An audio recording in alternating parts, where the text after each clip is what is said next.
একজন মানুষ হাত তুলে দিল, পিস্তল ছুড়ে দিল আর বলল বিচার করুন। चलिए हथियार रख दिया जाता है, लीजिए हथियार इनको दे दिया गया। সিস্টেম তার বুকে ঢুকিয়ে দিল 5টা গুলি।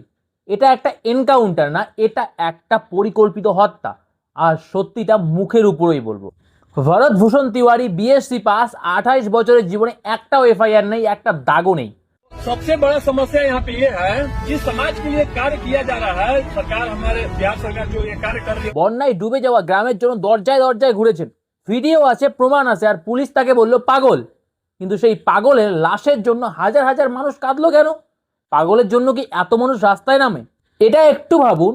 একজন মানুষ যে কখনো কাউকে আঘাত করেনি, যে গ্রামের মানুষের জন্য নিজের পা ক্ষয় করেছে অফিসে অফিসে, যার বিরুদ্ধে 28 বছরে একটা অভিযোগ নেই, সেই মানুষটা যখন পিস্তল হাতে তোলে, তার মানে কি সে খারাপ হয়ে গেছে?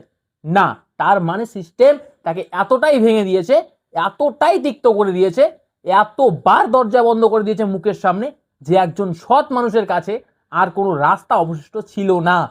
পিস্তলটা তার হাতের দোষ না, পিস্তলটা এই সিস্টেমের ব্যর্থতার কারণ। ভাবুন, যে সিস্টেম একজন ভালো মানুষকে এতটা কোণঠাসা করে দেয়, সে অস্ত্র হাতে তুলতে বাধ্য হয়, সেই সিস্টেম কতটা পচে গেছে ভেতর থেকে। हथियार इनको दे दिया गया और अगर इसके बाद इन लोगों ने कुछ छल किया या झूठ मूठ का कुछ ऐसा भी कुछ भी किया, तो समाज और देश के लोग आप समझना इसके बाद कि ऐसे लोगों का क्या। ভরত নিজেই অস্ত্র ফেলে দিয়েছিল, নিজেই বলেছিল আমাকে বিচার করুন। তখন কি পায়ে গুলি করা যেত না? বিহারে কি একটাও আদালত নেই? নাকি সিস্টেম চায়নি সে বাঁচুক? কারণ সে বাঁচলে অনেক কথা হবে, কথা বললে সত্যি বেরিয়ে পড়তো, আর সত্যি বেরোলে কারো চেয়ার নড়ে যেত। কয়েকজন পুলিশ সাসপেন্ড হয়েছে, ব্যাস শেষ। কিন্তু পুলিশ কি নিজে থেকে এই সাহস দেখায়? উপর থেকে সবুজ সংকেত না পেলে কি ট্রিগার টানা যায়? যে হাত নির্দেশ দিয়েছে সেই হাত এখনো সাফ, সেই মুখ এখনো টিভিতে বক্তৃতা দিচ্ছে, আর ভরত এখন শ্মশানে। ভরত বলতো এটা আমার আর সিস্টেমের লড়াই।